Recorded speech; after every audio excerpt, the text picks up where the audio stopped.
Just wanted to show you how I style my day 6 hair. This was curled yesterday and slept on, and this is how I woke up. To style, I'm using Amika's Phantom Dry Foam in the root of my hair to absorb any excess oils. Keep in mind I do have hair extensions, so my styling is just a little bit different. However, this can work for anyone with or without extensions. I'm now using my blow dryer, not necessarily because the product is sticky or wet, because it actually goes in quite dry, but more so just to reset the pattern of my crown. Usually when I wake up, it's sticking in all kind of crazy directions, so this is basically just to smooth it over and close any gaps, as well as just make sure that the top of my hair looks extremely fluffy. I am now using my blow dryer on the cool setting just to set the round brushing into place and keep the fluff in there all day.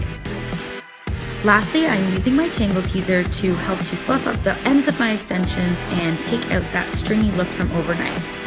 I hope you guys